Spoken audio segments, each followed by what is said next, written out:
Hi guys, welcome to the channel. You've reached True Crime Tuesdays. I'm your host Holly for this week. I'm your host every bloody week.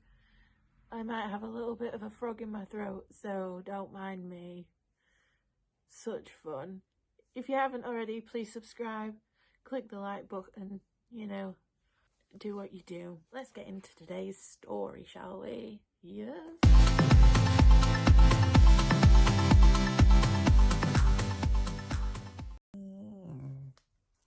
Don't mind me, I've got no makeup on. My hair's a mess. I'm about to get ready for work, so if you don't mind while I tell this story, I'll be getting ready for work. But today's story is about Jessica Chambers. If you've not heard of her, she was the girl back in 2014 in Mississippi who got burned alive. Want to hear about it? Then stick around. I'll take you through it.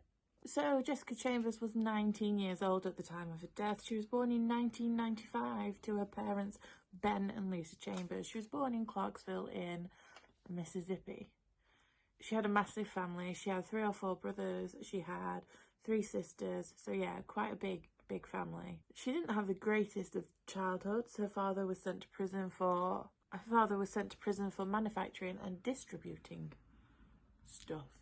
And when I say stuff, I mean the drugs, all the drugs. That's what he did.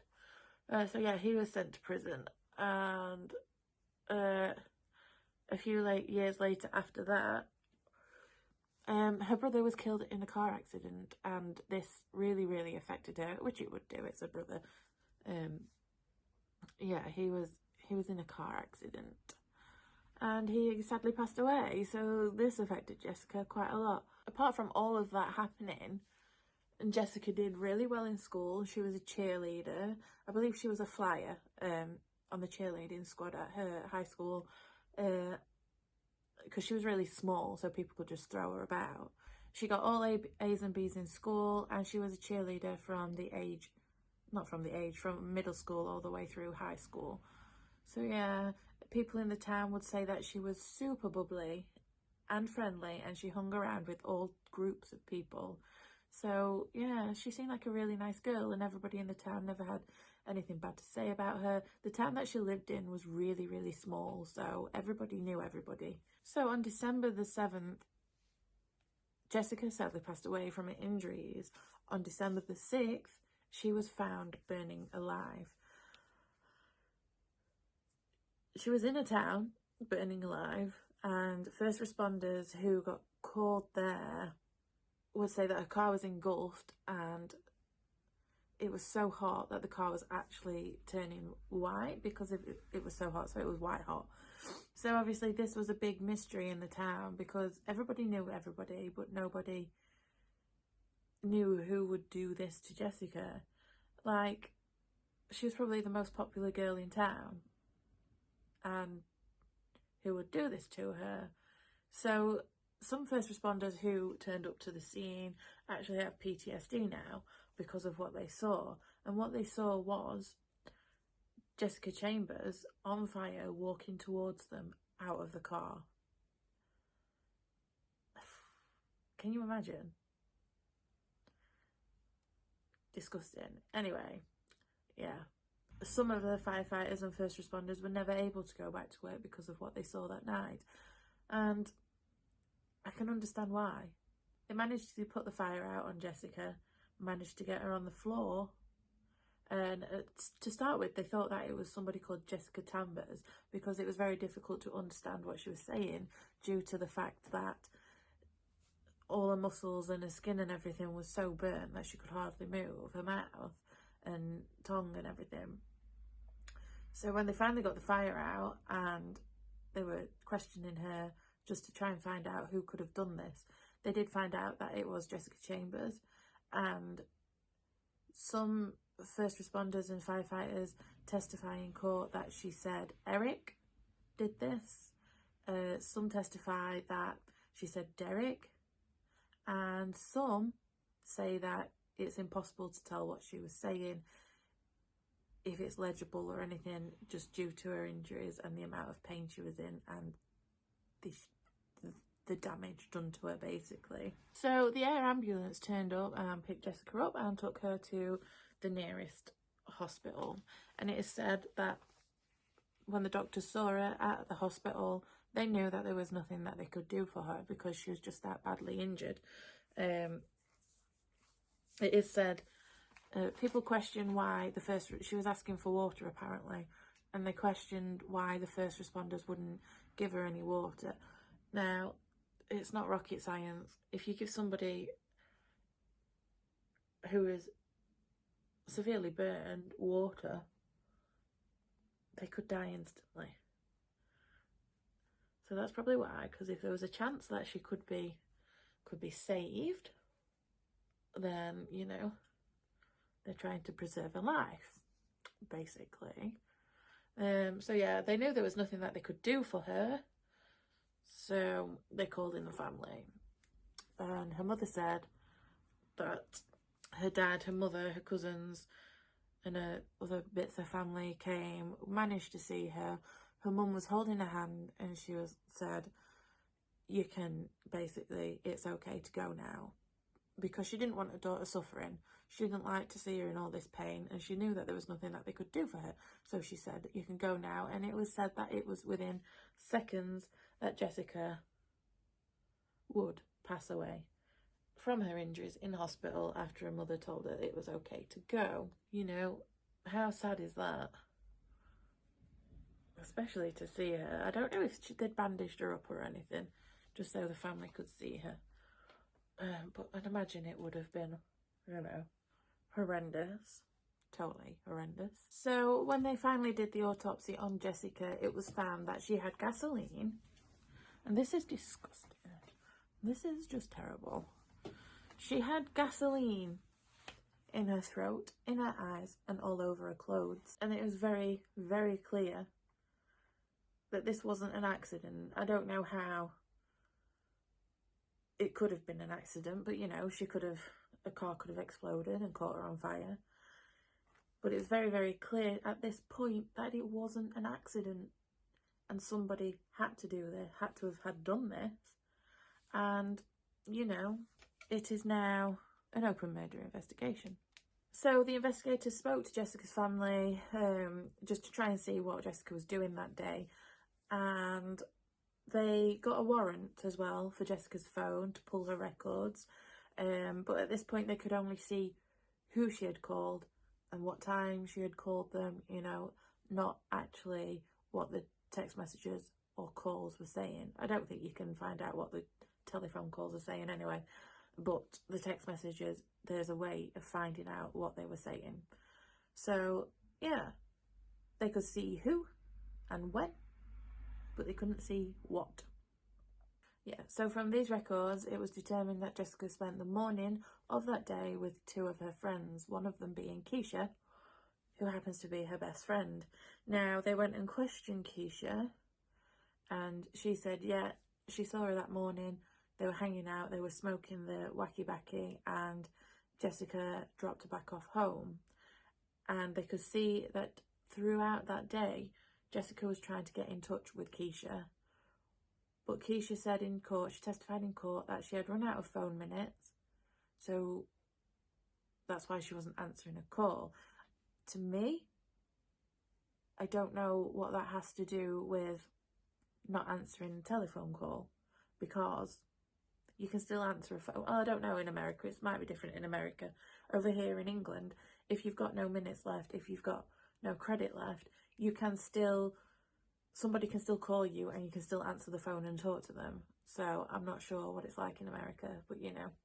Now, Keisha would tell the police or the investigators, whatever you want to call them, that the other person was Quentin Tellis, that they were hanging about with, and he was still with her when she dropped Keisha off at her home. So yeah, so they went and questioned Quentin, and he was like, sorry, I don't know her that well, I've not known her very long, we were just hanging out, that's all. We were smoking some wacky-backy, and, you know, didn't know her that well. So the police was like, well, that's put a bit of a bummer in our investigation, because now we have nowhere to go. So at this point, they went back to the family, and Jessica's mother said that that day Jessica went home for a nap in the afternoon and she received a text message, and she told her mum that she was nipping out to get some food and to clean her car out, which is viable, or she can come and clean my car out if she likes, because my car is a mess. Yeah, so Jessica, she goes out like she says and does what she says. She goes for food, etc. It is believed. Did she not? So at 5:30, Jessica went to a gas station. It's called M&M, I do believe. It's in the town. It's the only store in the town, and it's where the young people hang around at. It's where everybody goes, basically, multiple times a day, because nobody's got nothing to do in that town, apparently. So yeah, that's where she goes, and she can be seen on CCTV going into the store, coming out of the store, picking up a penny, pumping some gas, and then driving off, basically. So this store was about 1.5 miles from where Jessica's body was found, and it would be, apparently, keep this in mind, it would be the last time that she was seen alive, apparently, and that was at 5:30 that day. Now then, there is a big chunk of story missing so far, like what happened in between 5:30 and 8 o'clock when she was found burning alive. On the CCTV of Jessica in that gas station, the investigators do believe that they can see somebody else in her car, but they can't quite know for sure, and they can't really tell who it was. So, you know, it's a bit of an, maybe there is somebody there, maybe there's not. And, hi. So location data from her phone would say that she went from the gas station, drove to the nearest town, which is Batesville, got some food and drove back into town, and she was back in town for about 6:30. Yeah, 6:30. Yeah, she drove to Batesville, got there at 6 o'clock. It took her half an hour to get there from where she was. Cortland. She was in Cortland. She drove from Cortland, M&M. I am very distracted today. Anyway, start this bit again, because you know, I don't actually know what's on this piece of clip, but you know, Marky, it is what it is.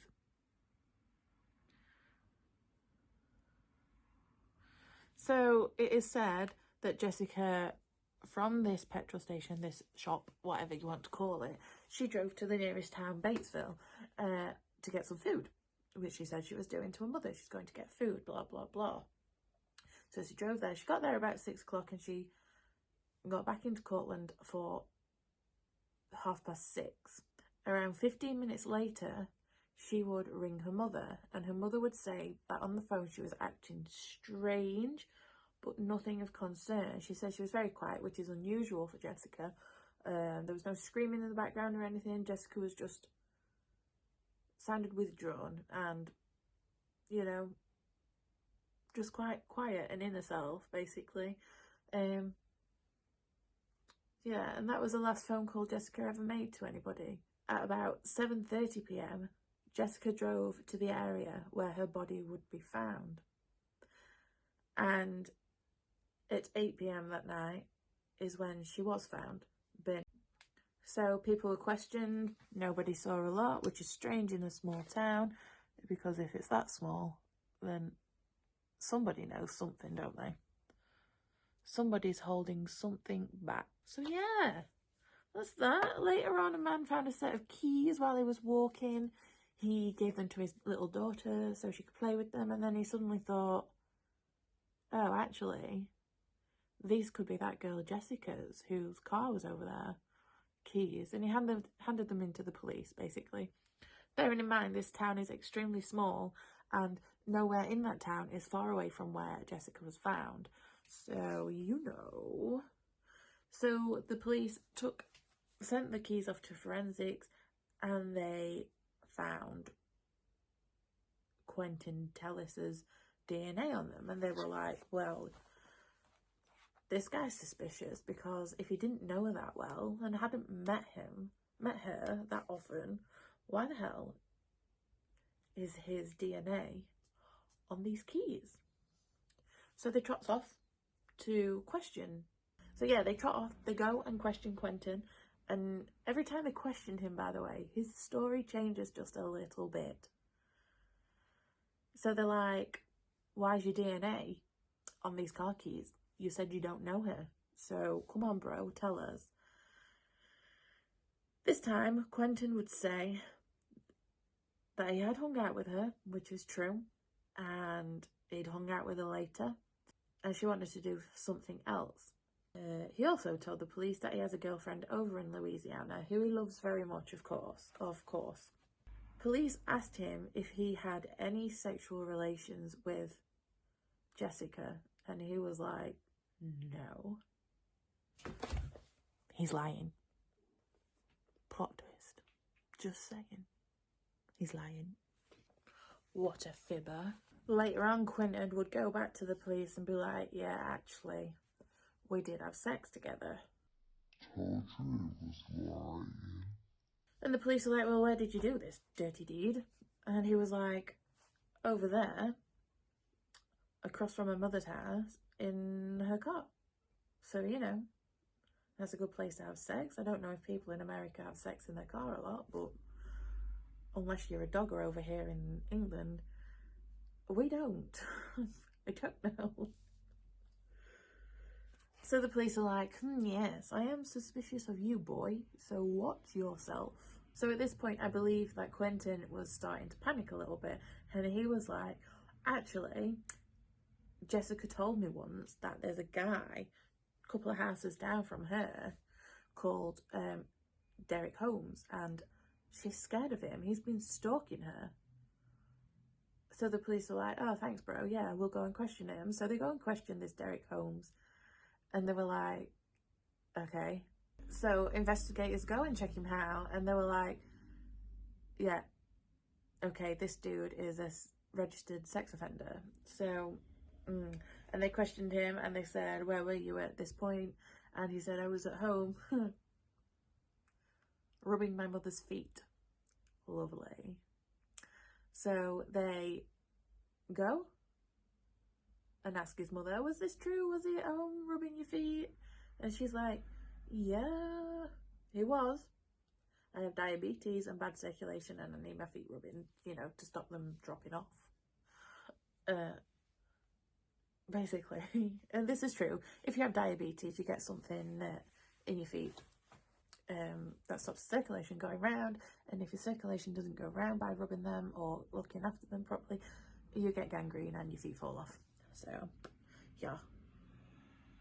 So, yeah, that's what he was doing. And they proved it with his phone records because his phone was pinging every time at his mother's house. But that doesn't mean to say, Investigator Holly here, doesn't mean to say that he didn't leave his phone at home and go and kill Jessica. You know? Who knows? So anyway, the police go back to Quentin and he changes his story again. Come on, bro. Do you not know that you look so suspicious? He's still denying that he has nothing to do with this. However, he starts playing the victim role, which makes investigators more suspicious. And he's like, I feel like you're victimizing me. I feel like you're bullying me. You know, I feel like this is going to end up in me being set up. I'm sorry about the noise in the background. These windows are not very fucking silent, you know. So, literally, there's no motive. There's no motive for the Derek guy to have anything, even though he fits the description. Well, he doesn't fit the description, but he fits whatever the police have. Derek's got no motive. So, you know, The police are just stumped at this point. Finally, the police were able to get actual phone records, like they could see what messages were being sent. So here, let's break this down for you guys.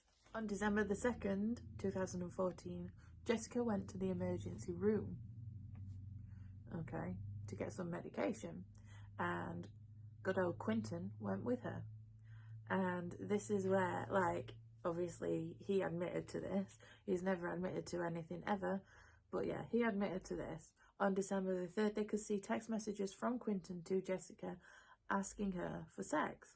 And he's basically saying, he said, "I'm horny," and Jessica replied with, "Oh Lord." And she was like, "Well, if your mum and your sisters find out, they'll go absolutely mental, so never, not happening." And then on December the 4th, he sends another message saying, "I'm horny," and she again replies with, "Oh Lord." On December the 5th, she sends Quentin a message asking for $6, basically, so she could get some food. And Quentin's like, "Well, you can have this $6 if you do naughty things to me." And she's like, "What? It's $6. I'm just hungry. I don't want to do that stuff to you." On December the 6th, which is, by the way, is the day that she was set on fire, they have evidence that she was talking to Quentin. She picked him up and went to the store with him and then picked up Keisha, and, you know, they hung out for a while. During this time, Quentin's phone was going off the rails. Basically, it was ringing all the time, which you think, well, probably it's his girlfriend. It was 5 other flipping women, you know, his girlfriend including 4 other people. Now, his girlfriend was trying to get in touch with him because she was waiting for money from him so that she could come down and visit him. And he was ignoring her because he wanted to get on Jessica. This was the day that Jessica got set on fire. And you don't think Quentin looks suspicious at all?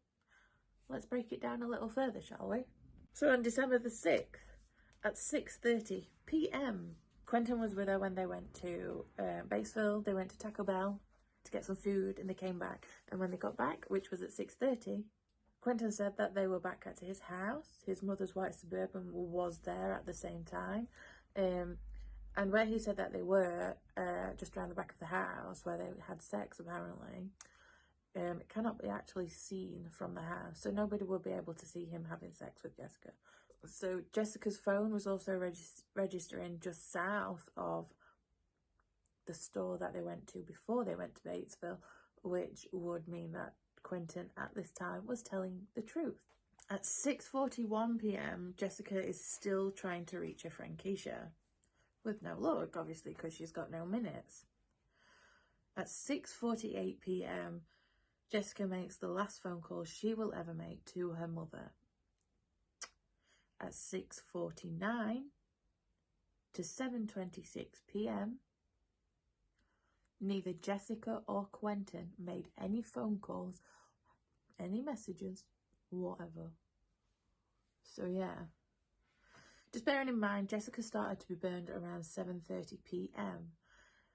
At 7:42 p.m, Quentin calls Jessica and leaves a voicemail on her phone saying something along the lines of, "Hi babe, sorry, I can't hang out with you tonight. I'm hanging out with friends. Hope to see you tomorrow. Sweet dreams, good night. I will talk to you tomorrow." So at this point, and every point in this story, the investigators are damn suspicious of Quentin, and they're just like, So they managed to get a warrant to search Quentin's house, and they found gasoline at the back of his house. However, it doesn't mean anything in the eyes of the law because it can be explained away because he has 2 dirt bikes as well. Quentin did eventually get arrested for this. He was put on trial twice, and both times it was a hung jury, which means they cannot come to a decision where, you know, like, so if 6 people say he's guilty, 6 people say he's not guilty, and they can't figure it out between themselves, is a hung jury. So twice that happened. At the beginning of all of this, we find out he passed a lie detector test. And the stuff that was in his favour as well was the fact that Jessica apparently said Eric or Derek. Those two things were in his favour at that point. So, you know, what do you do? It's not much. So he was set free, basically. Bearing in mind, he's not been found guilty for this. However, your boy's not as innocent as you would think, guys. So in 2015, Quentin was close to another young girl. She turned up murdered in her apartment. She was a foreign exchange student who was living close by. By the way, this is in a different town.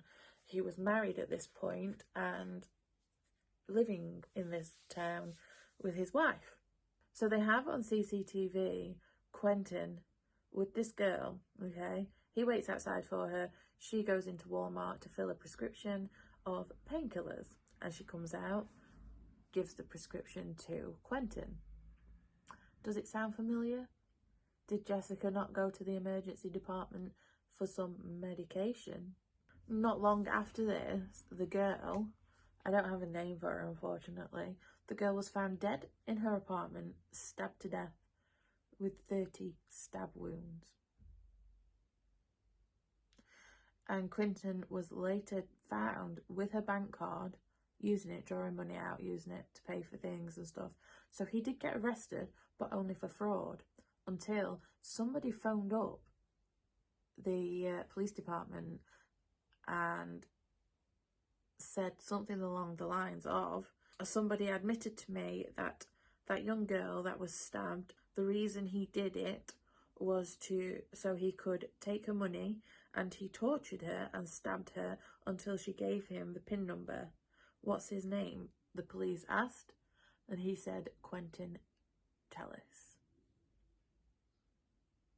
So Quentin is still in prison, and he is going to be tried for this crime.